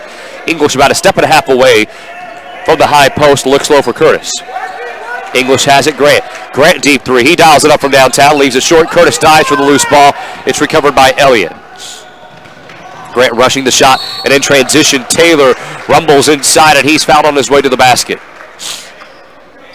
I think that shot was the best idea by Grant, the freshman there. I think it was a confident shot, and I don't think it was the right decision there, Cameron. El Camille with the foul. That is the third team foul committed by the Dragons as they trail by 13 early in the fourth quarter. First free throw is good by Taylor. Not many free throws in this ball game, just 11 total, as Taylor is setting himself up for his second opportunity. He squats, brings the ball at his knee level, and then flicks high. He converts. He has 8 points in the contest, and it's back to a 15-point lead for Parkview. That matches their largest lead of the night as Grant tries to maneuver inside, and there's a foul on his way to the rim. It was either on Morrison or Elliott. It is on Elliott. He earns his third. 16th foul by Parkview, as the Dragons have a meeting at the free throw line, and Grant was fouled in the act of shooting. I didn't think Grant was in the process of shooting, and there is no bonus on the scoreboard. I only have 16 fouls down on my stats, so I think that was a interesting call by the officials. Either way, Grant's to the free throw line. He hits his first shot. Grant originally was just trying to work the ball along the baseline and pass it, but he was fouled up in the air, so I think the officials took that as in the process of shooting. On the inbound, Taylor to Clark. Freeman has it, 2 steps away from the left wing. High pass from Freeman, stolen away by Curtis. That was a rocket launch pass. Curtis stopped near midcourt. Double teamed by Elliott as well as Taylor, and it's a jump ball, and Curtis can't believe it. And Coach Rolf turns towards the bench as he talks with Coach Rolfs. And I think he either wanted a timeout, as Coach Rolfs has 3 in this fourth quarter, or he was just asking, how is that a jump ball? Either way, possession arrow, Purple Dragons. Grant has it on a side out. Crosses over in between his legs twice before forking the ball into the chest of El Camille. El Camille goes with a sharp behind the back move. Angles inside the lane from the right elbow, and then goes inside and draws the foul. And that is 4 on Elliott. 17th foul by Parkview. So the Vikings put the Dragons in the bonus, and Mason subs in for Elliott. Gavin needs to be careful with that right arm. He is really relying on that right arm when he's driving, or excuse me, the left arm to extend. 6:16 left in the ball game. 13-point lead for Parkview as the first free throw drops for Elkamil. Elkamil receives the basketball and awaits his second attempt. His right foot in front of his left foot. Leather in his gloves. Mounts his one. Spins the ball in his hand. Second offering. Good. 11-point ball game. 48-37. Parkview up. Grant, bounce pass on the inbounds. Taylor gives it up. Grant's right there for the steal. Chucks up a shot. That one does not go, but the ball's loose. English has it. He goes up through traffic. Right hand scoop is good. And we are back within single digits. Here at Webb City High School, more pressure in the backcourt. Mason skips it. Past midcourt is Taylor. He looks for Freeman. Instead he has Morrison who goes up and he's pinned by Elkamil, but it's a foul on Elkamil. Wow. So Gavin Elkamil skied for that block where the 6'9 Morrison was going up for a polished lay-in, and that was really close to just a clean block. But Morrison will go to the free throw line as Elkamil picks up his second. Morrison, first shot rattles out. Morrison, in a holistic sense, has been a non-factor, just 4 points in the ball game. 3 personal fouls against him. Second free throw, that one is also no good. So an inconsequential foul by Elkamil, who has the ball on the near side wing. Has Morrison on his hip, pass fake. He has English, who goes to the fake power dribble. Elkamil right corner three. That one's off. Rebounded by Taylor, who gallops in transition. Grant trying to stop. Taylor pass fake, goes up right into Grant for the and-one. Grant did not cut off Taylor and backpedaled, and Grant is teed up as he's talking with Morrison, and there is a bit of spunk from the freshman. And Coach Rolfe is not pleased with his freshman. And I mean, you want to see the fight from the young man. At the same time, it was still a single-digit ball game. And it's getting chippy with almost a couple players in Morrison now. This isn't Morrison's first interaction with the player. He had Curtis in the third quarter. He had Elkamil in the, just not too long ago, and now Grant. So Taylor will go to the free throw line. He will have in total 3 free throws because it was an and one, and it will be Parkview basketball. So an opportunity for a 5-point swing. Taylor misses his first attempt.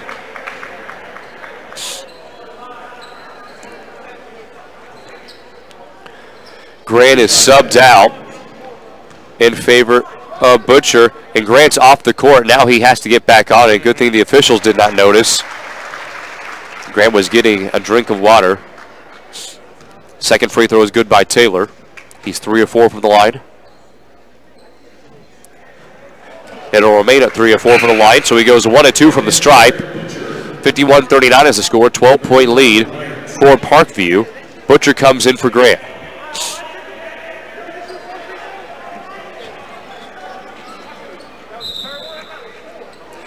It will be a far side out for Mason. He stands straddled on the outside of the midcourt line. In the backcourt is Taylor, and making his way into the backcourt as well as Clark, as Coach Rolfes is talking with one of the officials, and he's saying, you know, that went both ways a little bit, so maybe we should keep an eye out on everybody. 5:40 left in the contest, 12-point game. Parkview leads a high ball screen set by Clark. Elkamil was screened up. Ball stolen away by Curtis. He has an open lane. Goes up, lays it in. Back to a 10-point ball game. Chase Curtis, an excellent read on the steal. Clark to Mason in the backcourt. Mason takes his time and he combs through the defense of the Purple Dragons, finding Freeman. Freeman guarded by English as he wraps it around, finds Morrison. Morrison dunks it, but it is a foul committed by Freeman. That is the first foul on Freeman, 8th team foul. Pittsburg High School basketball. 5:17 left, down 10 points, plenty of time to come back.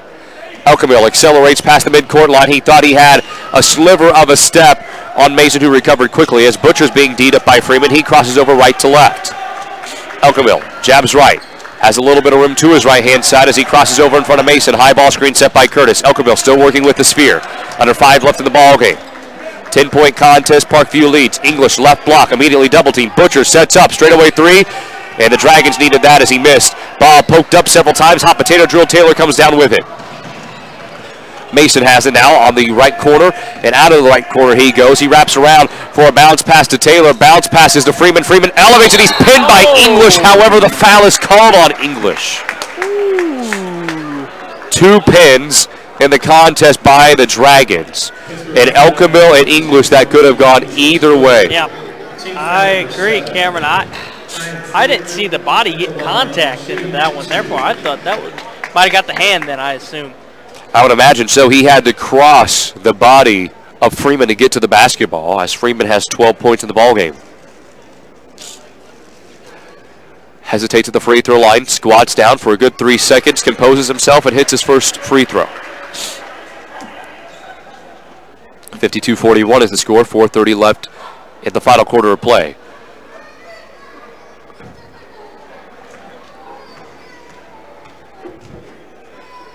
A little shoulder shake from Freeman.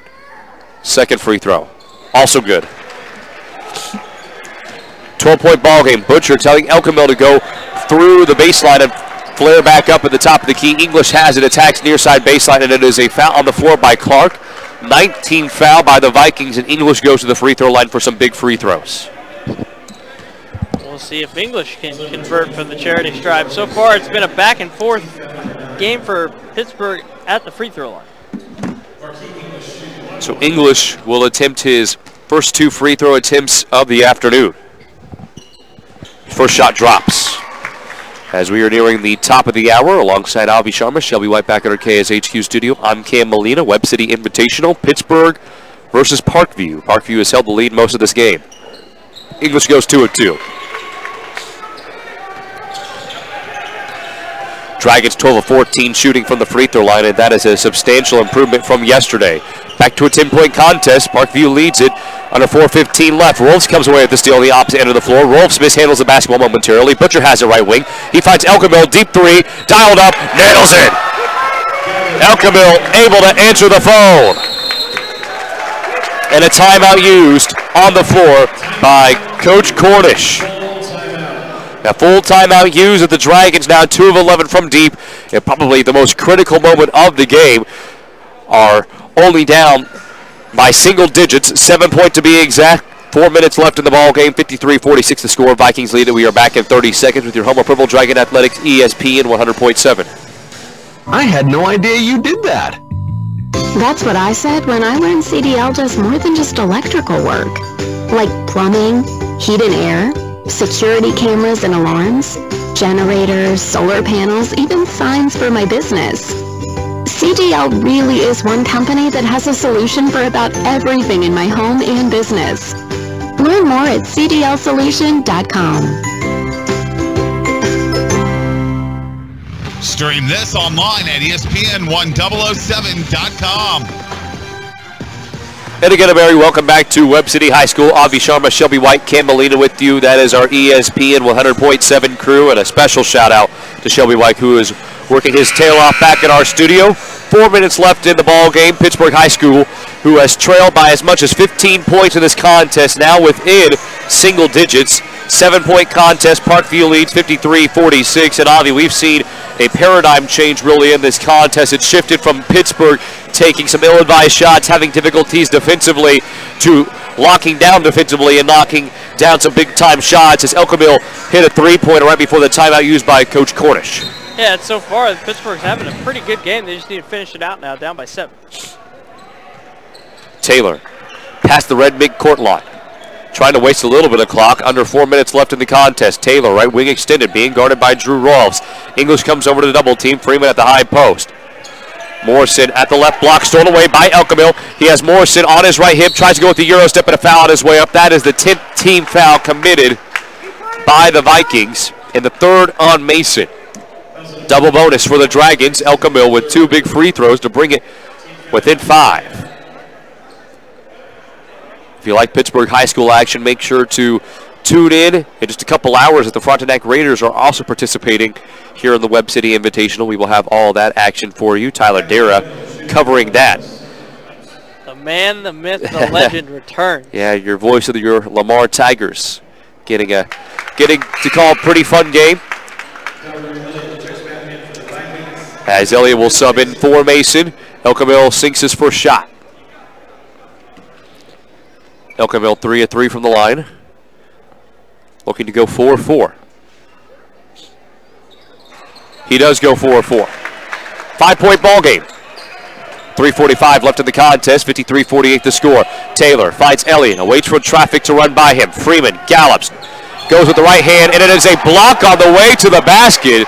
Curtis walloped on the left block on the opposite end of the floor. Freeman went in with the shoulder, too, before laying it in, and it's called an and one.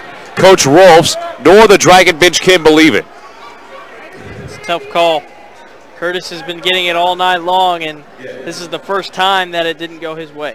Curtis, 3 personal fouls. Freeman does not convert the and one. Rebound by Curtis.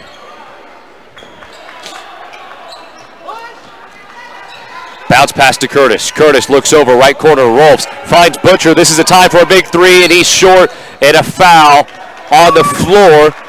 And I think it is either on Morrison or Clark who used an elbow, and Curtis goes to the free throw line. I think that's on Morrison.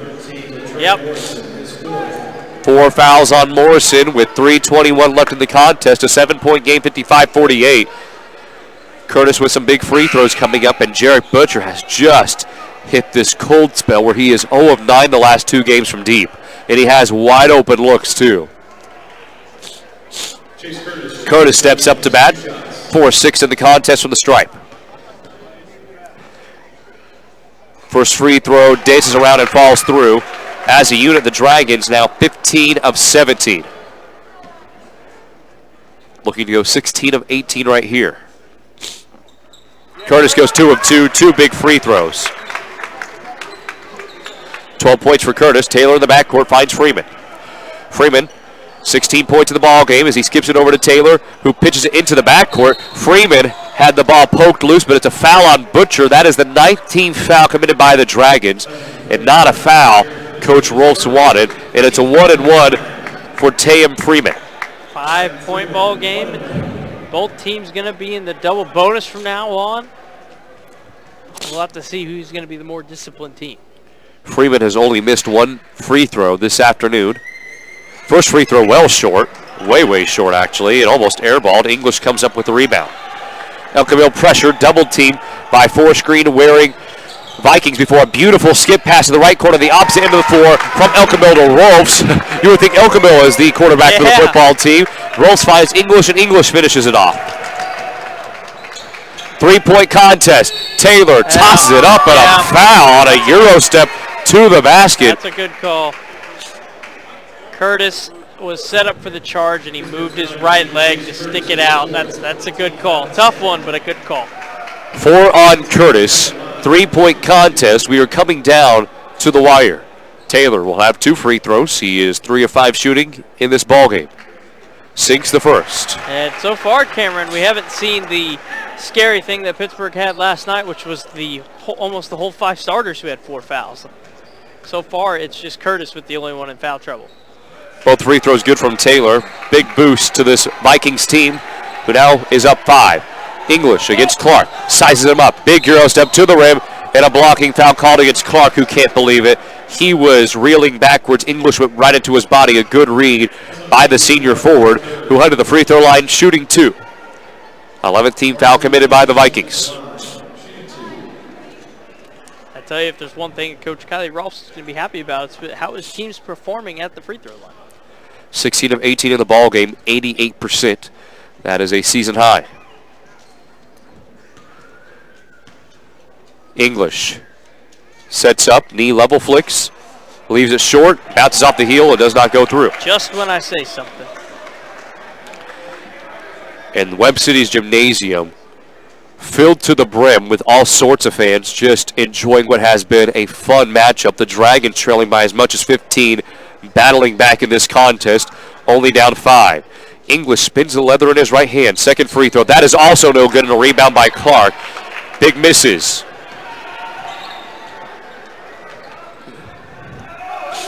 Right wing. Freeman finds Rewa. Rewa wraparound pass to Elliott, who did not have a good look by the closing out English, who was defending him. Elliott will find Clark 3 to 4 steps away from the top of the horseshoe. Defense is extended, coming to challenge Clark. Butcher against Taylor. Taylor slithers away. Elliott wide open, right hand finish. Elliott and the Vikings starting to run away late in the fourth. Up 7, 59-52. The Dragons need a big play here. Butcher finds Elkamil. Elkamil jabs right, attacks baseline, goes up, tries to flip it up left-handed, not a good shot. On the break, Freeman, beautiful Euro step and a travel. And English seems to be shaken up, and I think Freeman bopped him in the forehead. Yeah, I think you're right. Maybe the nose, yeah, and he's putting the uniform to his nose. He's not bleeding, or it doesn't appear to be that. Curtis will inbound right side of the red stanchion on the far side of the court. Butcher to Elkamil. Under 2 to go. 59-52 to the score. The Vikings lead by 7. Beautiful sidearm pass from Elkamil to English, who bobbles it and reels it in. Elkamil wanting the high ball screen set by Butcher. Butcher does not come over. Butcher is the option for Elkamil following the double team on him. Elkamil with the ball again. Holsters the ball. Left hip. Fall away 2. No. Rebound by Freeman. Who else? Freeman goes inside the lane. Circus left hand shot and a block on Elkamil. Freeman back to the free throw line. 3 on Elkamil. Double bonus for the Vikings still. And Elkamil has had some rush shots here in the last 45 seconds of action. And no one is helping, really assisting him. It's been English and Curtis crashing the boards, trying with the second chance opportunities, but Rolfs and Butcher having a lethargic game offensively. Free throw good from Freeman.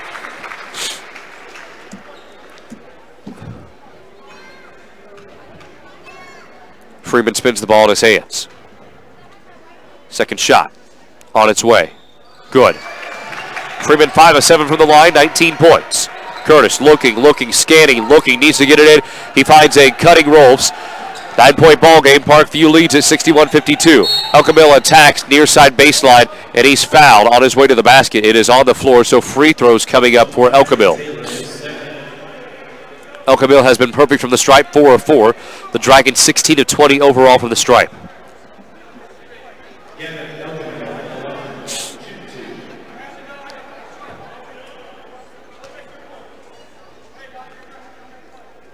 Elkamil's first free throw skips off the lip of the iron and goes through.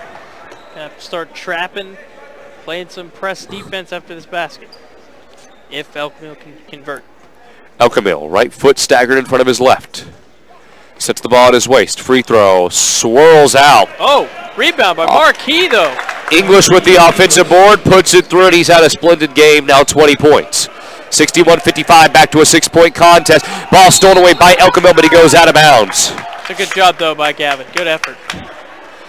Rewa looked to inbound towards the far side of the court, but now will be a side out. Freeman to inbound with Taylor in the furthest recesses of the backcourt, guarded by Rolfs. Rolfs and Butcher combined 3 points on 1 of 9 shooting from deep. Curtis pokes the ball away from Elliott, but he is off his shoulder and out of bounds. A minute left exactly in the ballgame. 61-55 the score. The Dragons, a lot of ground to make up in a little time. Both teams wanting to stay and hover above 500 on the season. Coach Cornish's group can go 5-3. Coach Rolf's group can go 3-1. Taylor inbounds from the near corner of the backcourt. Freeman tries to sling it to a cutting Elliott. Too much finesse on it. Elkamil, double team. Rewa right there. He finds a cutting Curtis, and Curtis scores inside +1. Wow. What a job by Chase Curtis. Now he has to convert at the line, Cameron. He's done a good job so far tonight. He needs to continue that momentum to put him down by 3 with 50 seconds remaining. 61-57 is the score. A 4-point contest. Dragons still with all 3 of their timeouts. Coach Cornish with 2, so I have a feeling that it will be a dragged out last 49 seconds as Curtis converts from the stripe. Good job. 61-58 is the score. And a foul in the backcourt by Butcher, who thought it was a jump ball and not the foul Coach Rolfs wanted, as you are going to put Elliott on the free throw line. He has not shot from the stripe today. In foul trouble, not a problem so far for the Purple Dragons. The only man that can't is Chase Curtis, and then after that, you have El Camille and Marquis with 3 apiece. Elliott spins the ball in his hand, settles. First free throw, swirls out. The most Elliott can do is make it a 2-possession ball game still. It is currently 2 possessions at 3 points right now. 61-58 Parkview leads. 57 seconds left in the ball game. Elliott to extend it to a 4-point contest. No. Rebound by Curtis. Cameron, again, you do not have to hit the 3. Butcher with Elliott on his heels. In and out, loses the basketball. Poked up in the air, and Butcher loses the sphere. Freeman has it, and he's fouled in the backcourt. And Butcher can't believe it. He's bent over. Curtis trying to pick up his senior point guard and say, hey, we still have 33 ticks remaining. We still need to keep our head in this ball game. But Butcher thought he had some room baseline and saw Freeman slide over on the help defense and just panicked.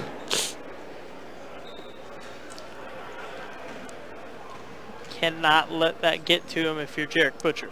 Freeman shakes his shoulders, almost like a KD free throw. It almost looks like a 2K model all the time. He's spinning at the free throw line as he leaves the first free throw short. Freeman and company have shot 10 of 22 from the stripe tonight. 45%. Freeman second. That one is good. Freeman, 20 points now. English in the backcourt, finds Curtis. Curtis scans. He continues to look, prospecting. Picks up his dribble at midcourt, trying to find El Camille. Curtis finds El Camille. 24 seconds left in the ballgame and a timeout used by Coach Rolfs. That whittled down about 7 seconds off the clock as Curtis and company were trying to position themselves in a favorable position out of the timeout. It will be a side out when we come back here on your sports headquarters, ESPN 100.2, back in 30 seconds. Hi, this is Dr. Brent Cousins with SEK Urgent Care. When you're sick, when you're injured, or when you just don't feel like yourself, SEK Urgent Care is here for you. Let our skilled providers treat your non-life-threatening illness or injury at a fraction of the time and cost of an ER visit. Located at the corner of Centennial and Broadway in the Meadowbrook Commons, open 7 days a week for your convenience. SEK Urgent Care, where your family and time matter. Find us fast in names and numbers. Stream this online at ESPN1007.com. Avi Shama, Shelby White back at our KSHQ studio. Cam Molina with you. 24.3 seconds left in the ballgame. 62-58 is the score. The Dragons trail by 4. Coach Rolfs using a timeout on the offensive end of things, so the Dragons will have a side out. Avi, you do not need a 3, but I think it's a favorable shot either way. The way this team's shooting, though, over the last 2 games, you can't be too confident if you are Coach Rolfs. So do you look for something inside from English or Curtis, or do you decide to shoot a 3-ball? I would do what they do best, and that's to give it inside to Chase Curtis and Marquis. Let them pump fake, draw the foul, and get the and one. Get the 3 points that way, because other than that, Cameron, I think the only 3-point shooter that is confident right now in himself is Gavin El Camille. El Camille is on the floor. Rolfs on the floor with Butcher, English, and Curtis for the Dragons. Taylor, Rewa, Clark, Freeman, and Elliott on the floor for the Vikings. El Camille goes to work. Ball screen set by Curtis. El Camille double team. He loses the ball. Curtis somehow comes up with it. No, he loses it in between his legs. Clark has it, and it is a timeout used by Coach Cornish. 15 seconds left, and I think that is it. And Coach Rolfs saying that he has timeouts to the official and that he used one. But it doesn't look like Curtis had possession of the basketball.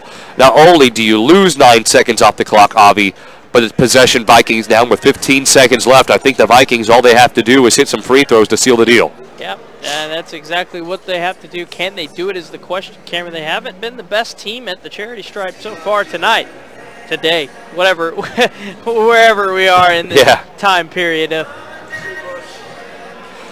The Vikings led by as much as 15 points in the contest. They led after 3 quarters, 44-33. And towards the end of the third quarter, Avi, that's when you can sense a momentum shift in favor of the Dragons as Javon Grant had some great ball handling skills and was able to score on a play but he was also with the technical. It's just been some minor lapses in the mentality of the Dragons that has hampered them. Yeah, you know, this freshman is so talented, Cameron. He's done a great job. The ball handling is absolutely gorgeous.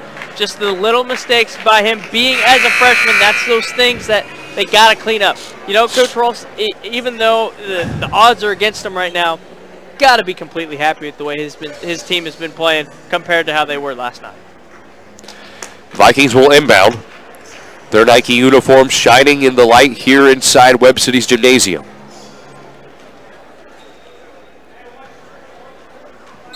.15 ticks left, 4-point ball game. Vikings looking to inbound. Taylor crosses in front of Freeman. Taylor has it.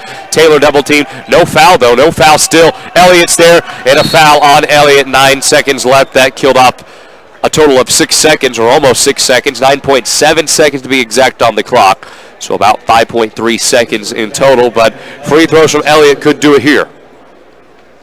And the Purple Dragons, the reason why they didn't foul at the beginning there is they're trying to get that trap, make a hard pass, as Vikings didn't think it was too much of a problem as they converted it, got across the court, and there's a free throw made. Elliott nails it, and I think that's game. 9 seconds left, 5-point ball game, 63-58. Coach Rolfs, 2 timeouts left, but you have to get it past the mid-court line. Timeout, hit a 3, foul, miss free throw, and then score again. But even then, Elliott hits 2. 6-point contest, Curtis. Pass fake, Elkamil contested, double team 3, hoists it up, misses. Curtis rebound, puts it up, makes it. But that will do it.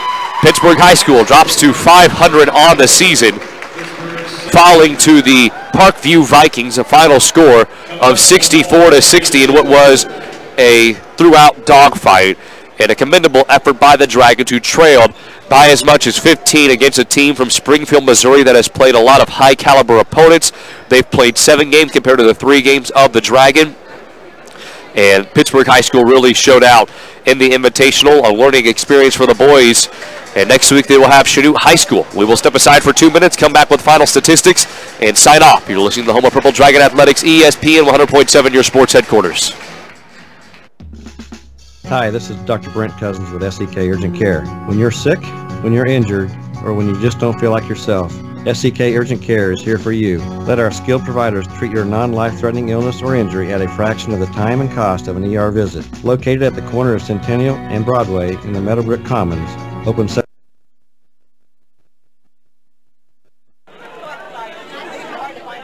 What's the buzz around Community National Bank and Trust? They're talking mobile banking, instant issue debit cards, rewards checking and credit cards, and let's not forget e-power checking, paying better than CD-like rates on a checking account, plus nationwide ATM fee refunds.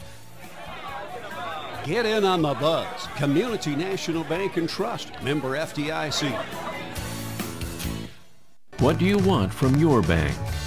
Access to my account information on my phone. Security, convenience, and friendly staff.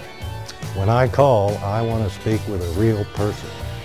I want it all. Low fees, low loan rates, and high deposit rates. What if there was a place like this in your community? There is. Kansas Teachers Community Credit Union, with locations in Pittsburg, Fort Scott, Independence, and Coffeyville, serving area residents since 1949. Headquartered in Richmond, Kansas, QSI, Quality Structures Incorporated, specializes in designing and building complete post-frame buildings. We provide structures built to withstand a 30-pound ground snow load and a 90-mile-per-hour wind shear built to the most stringent codes. Whether you need a garage, agricultural building, commercial facility, or custom-built design, we're your one-stop shop for post-frame buildings. QSI. Everything we do is right on cue. Motors Pittsburgh. Let's go back live courtside. A final welcome back to Webb City High School here at the Webb City Invitational. It has been a fun day of action for the Pittsburg High School Purple Dragons. Coach Chris Krotz and the girls basketball team losing earlier today to a talented Walnut Grove team. They dropped to 0-4 on the season. And as for the boys matchup, the Pittsburg High School Purple Dragons lose 64-60 against a very talented Parkview Vikings club. who are now 5-3 on the season. The Dragons dropped to 500 at 2-2 in a wake-up call, losing 2 straight to the reigning SEK League champions. Will have a lot of work to do between now and the game against Chanute on Tuesday and then over Christmas break. With that, let's quickly go over the summary of this game, beginning with the scoring by Pittsburg High School. Chase Curtis, 17 points in the ball game, 7 rebounds. He was a big difference maker, especially with his intensity on both sides of the ball. Javon Gray, the freshman, 4 points and a technical foul. The mental lapse was quickly bit into by Coach Rolfs as he wanted to let his freshmen know that that is unacceptable. Leveren's 2 points, 3 points for Rolfs, 14 points for Elkamil, 20 points for English, including 7 rebounds. The Dragons shot 2 of 13 from three-point range. They had some open looks. Jarek Butcher and Drew Rolfs among the two who had wide open opportunities, but combined they went 1 of 9. Free throw shooting a lot better today for the Purple Dragons, 18 of 23 from the stripe. As for Parkview, winning again by 4, 64-60. Landon Cornish's group, 5 wins now in the season. 20 points for the D1 talent in Tyam Freeman. He started off slow, only 8 points in the first half. He would finish with 20 points, 4 rebounds, including a big-time dunk in the third quarter of play. Taylor with 13 points, 8 points for Daru Elliott, 4 for Rewa, 16 points for Clark. Final score 64-60. The Pittsburg High School Purple Dragons will take on Chanute High School on Tuesday. They will be on the road. The Purple Dragons on the boys' side will seek their second league victory of the year. The girls' team, led by first-year head coach and Chris Crotch, looking for their first victory overall on the season. Avi, we saw a good matchup today. Any impressions? Anything you want to add? Yeah, I think both teams, this was definitely a great learning experience. I kind of like this tournament for them to play some different teams from different schools, see some different things that they can learn from and improve. And also, this was a great example for this Purple Dragon boys team to have a collapse last night and then into a game where they can definitely improve and became a better team overall. And then for the girls, I think they're just one step away, Cameron, from becoming a better overall team. They got all the pieces to the puzzle. They just need to put it together. Again, final score 64-60. Kylie Rolf's group loses their second game on the year. Both Pittsburg High School teams lose at Webb City, but they have not lost the war. Plenty more of this 2017-18 season ahead of them, and with that, we will sign off. Special shout-out to Shelby White back at our KSHQ studios. He's been great sticking it out through the entirety of this morning and afternoon's contest. From Avi Sharma, I'm Cam Molina. Make sure to tune in tonight as the Frontenac Raiders will play here inside Webb City's gymnasium. Tyler Dare will bring you that action. Once again, thank you all for joining us. Have fun. Be safe. That's the end of the broadcast today here on 100.7. The true test of a great insurance agency comes when you suffer a loss. It's easy to take your premiums, but